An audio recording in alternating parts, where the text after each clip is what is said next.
The invasion makes no sound of marching boots or rolling tanks. It is a silent, relentless flood, a demographic and strategic onslaught conducted under the pretense of humanitarian crisis and chaotic neglect. This is not an accident of poor policy or a failure of governance.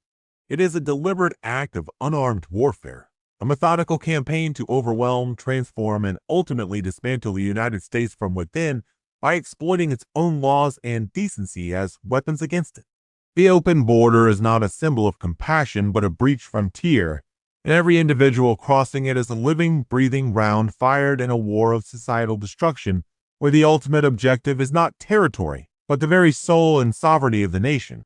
They are not only the cartel bosses and human smugglers, though they are the immediate profiteers.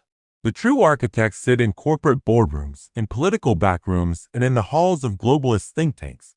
For the corporate elite, the endless flow of humanity represents a bottomless reservoir of cheap, compliant labor, a weapon to depress wages, break unions, and create a permanent underclass with no connection to the nation's history or its demands for fair treatment. For the political vanguard on the left, it represents a deliberate demographic shift, the importation of future voters dependent on the state, culturally disconnected from the founding principles of individual liberty, and thus malleable to a vision of. For the globalist strategists, it is the most elegant tool for dismantling the pesky nation-state, rendering borders meaningless, diluting national identity into a generic consumerist slurry, and transferring allegiance from the flag to the transnational corporation. The crisis at the border is a feature, not a bug, of their combined vision. Now, observe the mechanics of this invasion, which are brutally efficient. The first wave is the exploitation of legal loopholes and judicial activism.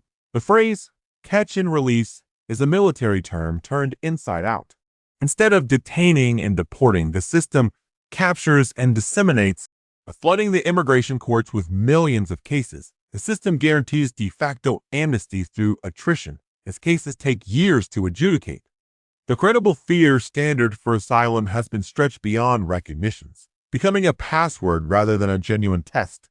This creates a powerful magnet effect, broadcasting to the world that the door is open and the rewards for breaching it are immense. Free housing, food, healthcare, and schooling, benefits that many struggling American citizens cannot themselves. This is not an immigration policy. It is a suicide pact, meticulously administered by a bureaucracy that follows the letter of subverted laws while obliterating their spirit. The second wave is the logistical and societal overwhelm. The deliberate non-enforcement of immigration law creates a cascading failure in public systems. School districts in border states and far-flung sanctuary cities are crushed under the weight of non-English-speaking students, draining resources from citizen children and lowering educational standards for all. Hospital emergency rooms become de facto primary care clinics for the world, bankrupting local healthcare systems and delaying care for taxpayers.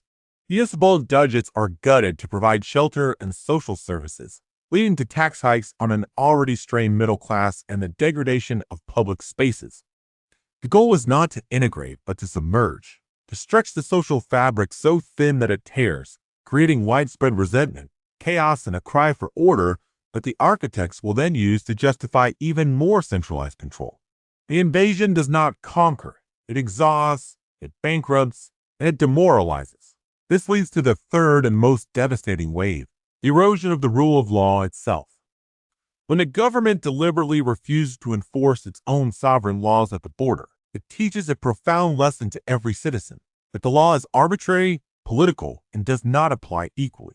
If 1 million people can cross illegally with impunity, why should anyone obey any law? The sanctity of the legal foundation of the republic is dissolved. Furthermore, the creation of sanctuary cities where local authorities actively obstruct federal law enforcement establishes a precedent for nullification, for picking and choosing which laws to follow. This balkanizes the country legally, creating zones where the federal government's authority is openly defied. The silent invasion is thus a corrosive agent poured onto the bonds of legal unity, dissolving the principle that we are a nation of laws, not men, and replacing it with a patchwork of fiefdoms governed by political whim. The fourth wave is cultural, and a nation is not just a landmass, it is a shared story, a common language, and a set of traditions that bind its people. The silent invasion, by its scale and design, makes assimilation impossible. It creates parallel societies within cities, enclaves with no need to adopt American norms, learn its history, or speak its language. This is encouraged by a multicultural ideology that labels assimilation as racism and celebrates separatism as diversity. The result is a profound fragmentation, a Tower of Babel where shared identity is replaced by a collection of competing grievance groups. A people who cannot speak to each other, who share no common narrative, stand together to defend their country from any threat, internal or external. This fragmentation is the ultimate strategic objective, to prevent the rise of a unified populace that could resist the next phase of global integration or centralized control. Now, consider the ancillary forces that profit from and enable this war. The drug cartels are not mere criminal gangs. They are paramilitary forces that control the smuggling routes.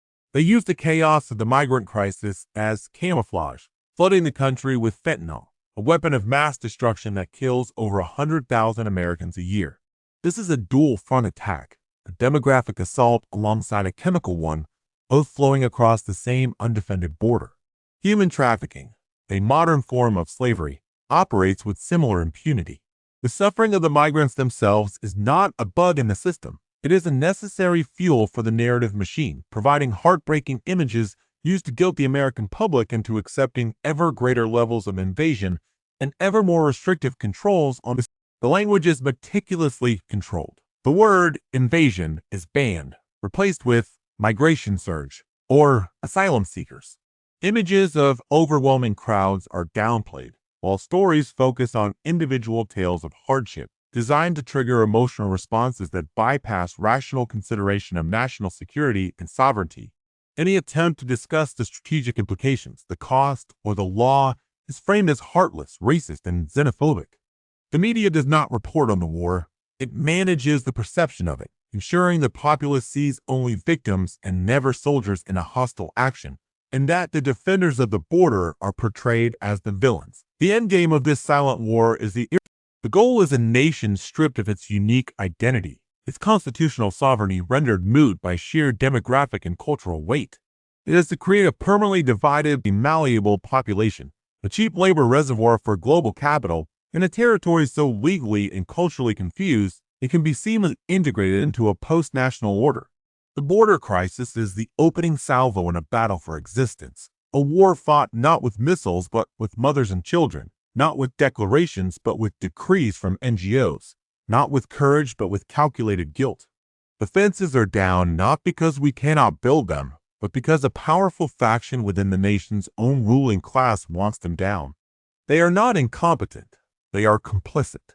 The invasion will continue until the nation is founded as unrecognizable, a historical artifact, its people displaced in their own land, its laws a memory, and its spirit broken under the silent, relentless weight of millions. Welcomed not as the silence is the sound of a nation being erased, one illegal crossing at a time, and the only thing louder is the cheer of those who hold the door open, celebrating the demise of the very country they were sworn